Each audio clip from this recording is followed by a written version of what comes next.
Welcome to GP Red Presents. In today's episode, we're going to be talking about virtual outdoor recreation programming and also adventure programming and how these different types of programs can help the individuals and our communities thrive.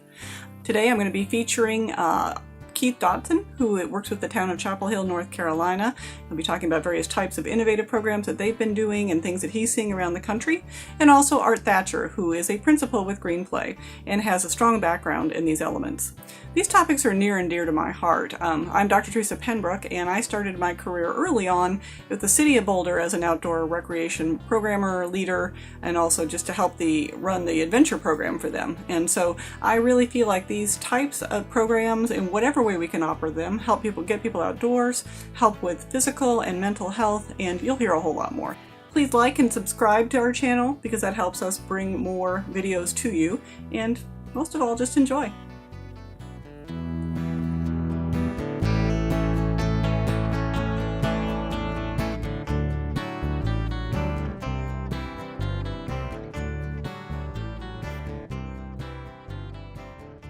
I know you've been doing a lot of really cool things in Chapel Hill, and especially around the current pandemic and virtual programming.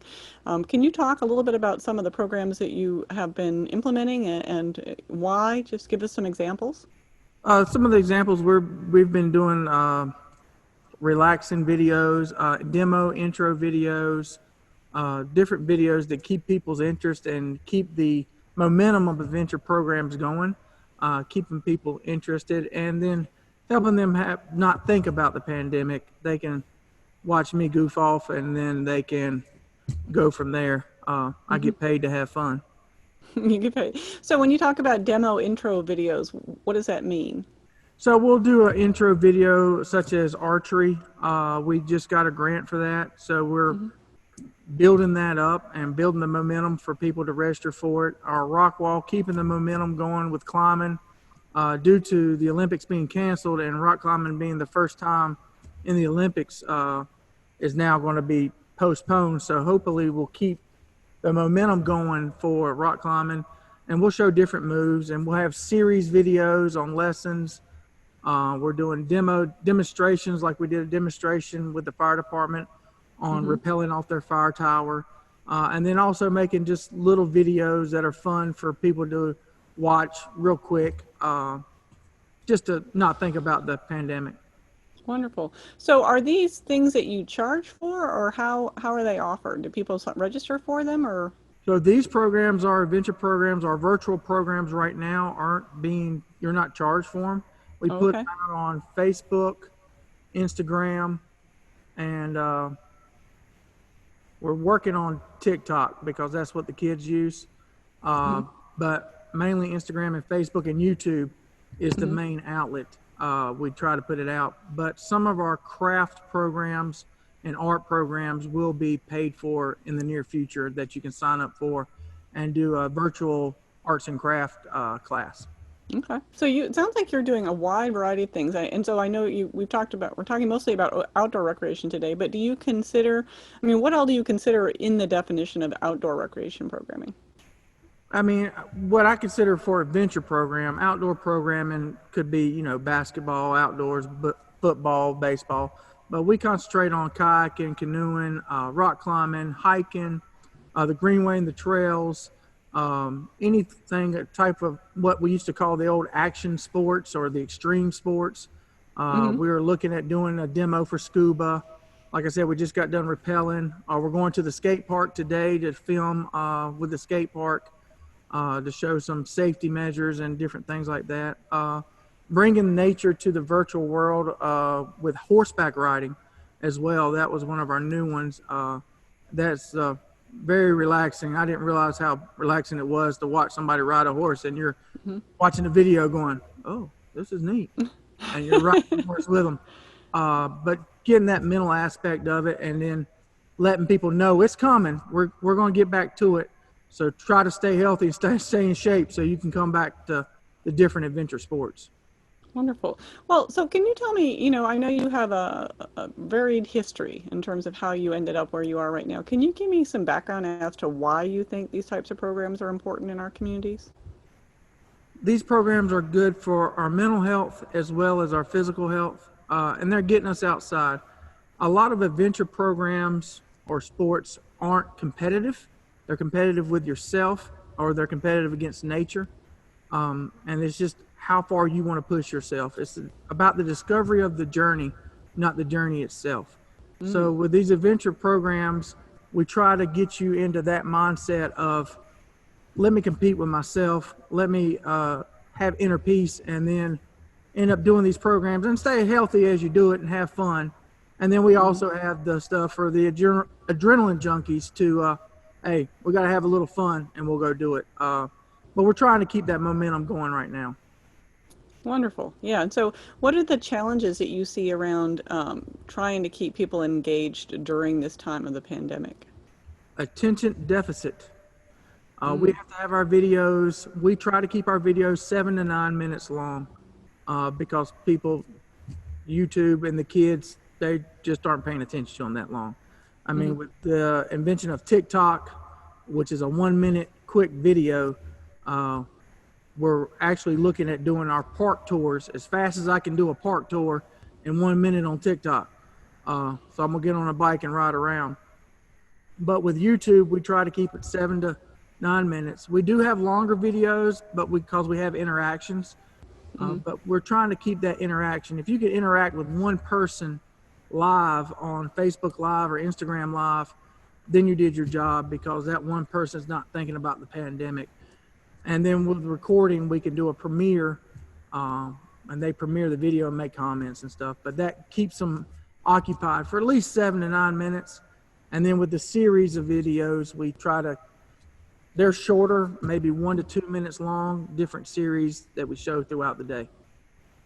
So, I know one of the things that we struggle with a little bit is, obviously we're always trying to get people off screens, right? You know, I have a background in recreation programming too, and I know that there's a challenge. How do you think this, with moving forward to virtual programming right now, do you think we'll be able to get people to partake in programming that's not behind a screen once we can get past the social distancing needs?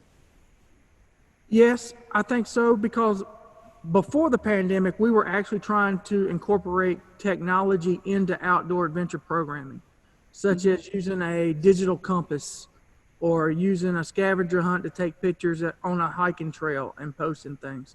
So it's just going to come down to the programmer, how innovative they can be on bringing technology outside. And there are apps made now. We use Action Bound app out of the UK. And it's like a live scavenger hunt with GPS points, and just learning how to bring that technology outside. That's really interesting. So have you offered that? Did you offer that previously, prior to the pandemic, or? We did have a, what we called a Bigfoot trek and river float down the Eno River, where we would walk the Mountain to Sea Trail across North Carolina. It's the trail that goes across North Carolina. But it's about a quarter-mile run of walking, and I would put up Bigfoot signs along the trail, and the kids would look for them, and then they could mark it waypoints on the GPS map where they found the signs. We'd also go out and pre-record the video where the signs were, so the kids would watch the video and go, oh, that's where Keith said the footprint was, and they could look for the landmark and go from there. We would use the GPS coordinates with a digital compass, and I would give them my phone with the compass on it, and then we would find our waypoints with the compass, and then we could track it in through that quarter-mile walk or 3/4 of a mile walk down the Mountain to Sea Trail. And then they got to have fun going down the river in the river float. Well, that's really cool. So one of the things that's impressed me about what you've done is you've always cultivated, my understanding is, cultivated really strong relationships with police and fire, and making sure that you're integrated in these partnerships in the community. Can you talk a little bit about that, and also what you might suggest for other agencies as they're trying to go forward who may not already have those partnerships? Well, I used to be a policeman on the gang unit a long time ago, but I was a volunteer fireman a long time ago too.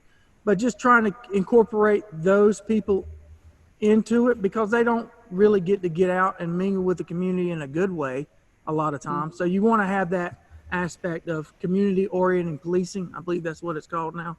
And they want to come out and they want to do stuff too. They just don't know how. So being that partnership with the police department, the fire department, water management, and I'm looking at actually getting with the and transportation. We got the bicycles, as well as I'm trying to think of the proper name. The dumpster, the trash pickup, like we'll do a ride along with the trash people. I mean, with waste disposal, yeah. waste disposal. They don't get to see that. Just doing different things like that with the community, and then our private partnerships, like with Clean Machine and Frog Hollow, that we already had partnerships with and contracts, letting them come in and showing and demoing and introing different things with us to build our partnerships within the private sector and the government sector.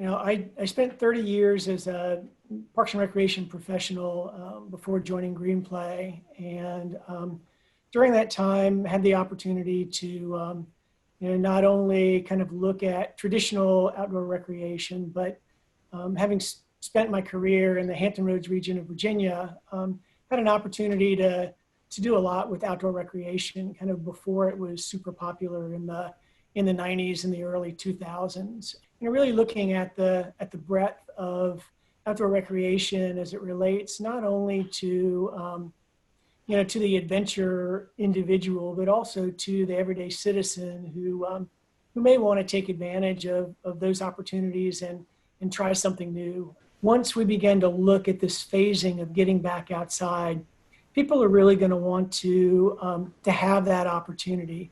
I think travel is going to be limited, and people are going to be hesitant to jump on a plane or jump on a train, and maybe even go somewhere just in their car for an overnight trip in a hotel. But they're going to be looking for those assets that their local communities provide to them.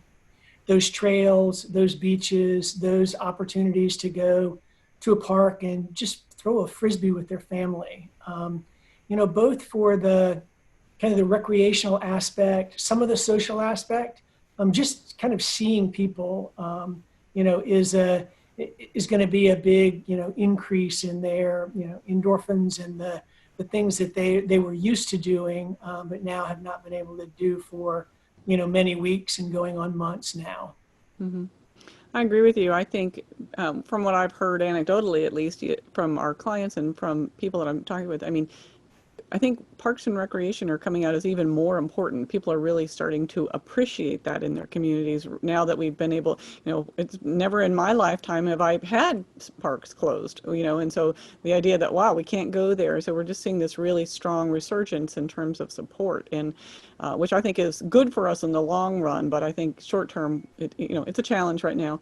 So I want to ask you, you know, going forward, as you're helping communities try and figure out how to plan for outdoor recreation, and you know, especially related to what to offer and how, you know, how to assess how a lot of people are interested in the, you know, economic impact of outdoor recreation. Can you just take some time and talk through some of the process and some of the tools that you use to help agencies figure out what they need to provide, how to provide it, and you know, what the priorities are? Sure. I think first and foremost, as we begin to kind of work with communities and look at, you know, outdoor recreation, is really kind of helping the community define what outdoor recreation is in their sense of community and in their locality.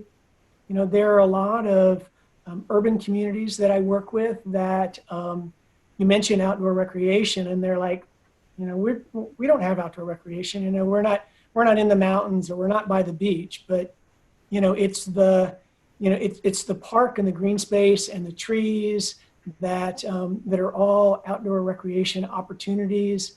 You know, it doesn't have to all be high adventure. It doesn't have to be whitewater kayaking. It doesn't have to be hiking on a stretch of the AT. It can be, you know, as simple as you know, as a soft surface trail in one of your neighborhood parks.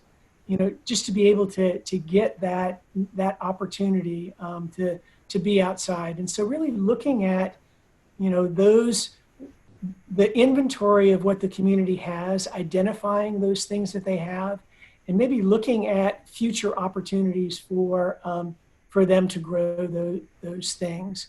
We're seeing that, in this new kind of placemaking realm, that communities are taking advantage of their outdoor recreation assets, and they're using them to attract industry.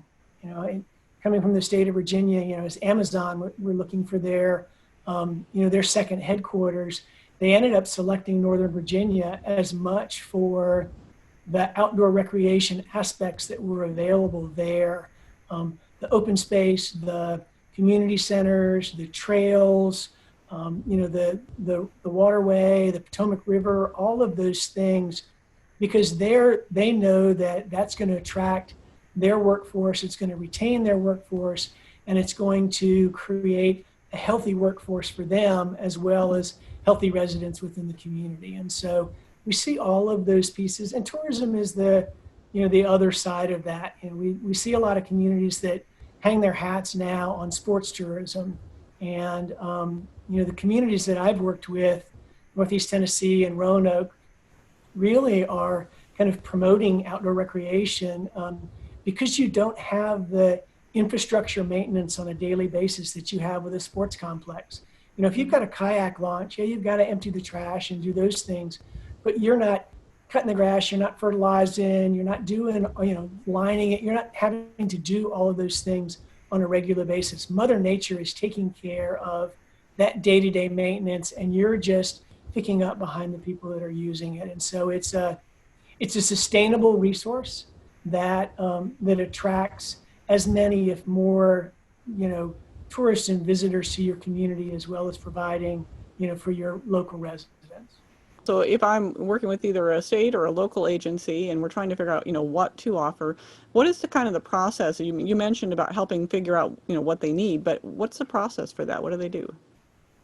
Well, as I mentioned earlier, inventory is the first thing. See what you have, and then looking at opportunities within the community, and then really beginning to look at what you are currently offering to your community, what other service providers are offering within your community, and then what resources you need to kind of grow those those outdoor opportunities.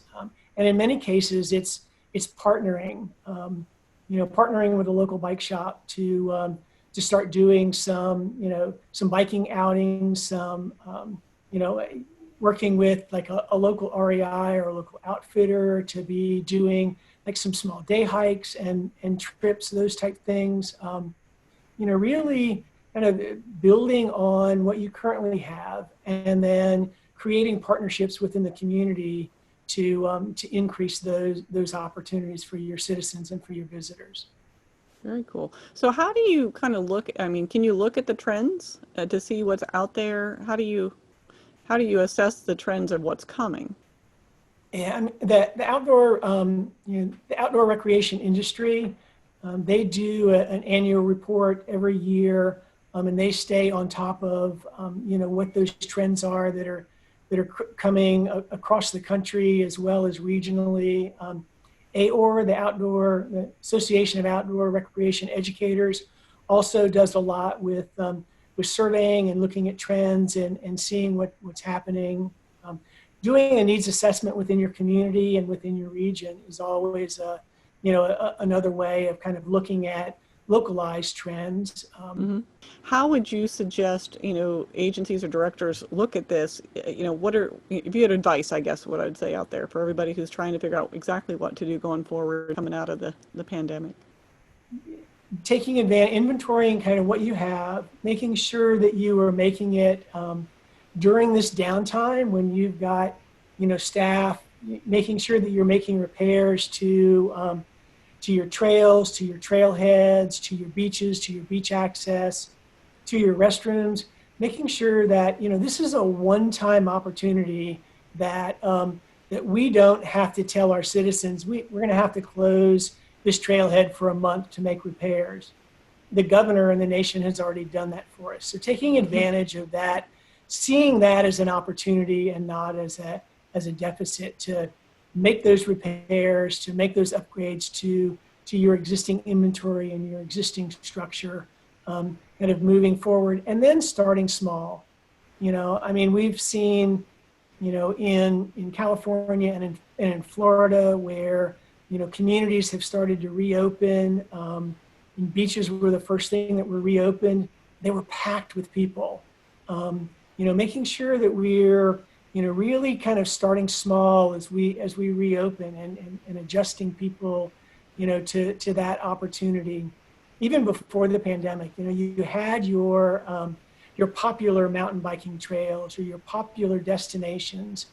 And one of the strategies that we've used where people have said, oh, we need to build more parking, was no, we need to market and we need to advertise those other opportunities within your locality that are just as exciting, so that you can spread out those individuals and those users and not just have them all go to, the most popular place. Spread them out within your community, spread them out in those assets so that, you're not overwhelming, the asset as it begins to open up.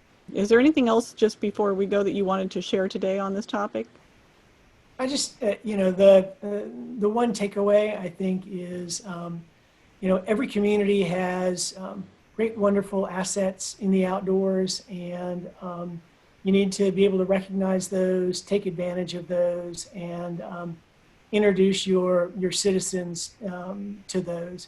And we talk about equity within communities, and I think being able to have people use mass transit, to be able to get to some of those assets is a great opportunity. So taking care of your citizens and your residents, and then looking at your visitors is the biggest thing. Yeah. This episode of GP Red Presents is part of a GP Red special initiative called Operation Recreation Response, with a focus on helping agencies prepare for, respond to, and recover from disasters. If you are interested in becoming involved with ORR, please email info@gpred.org.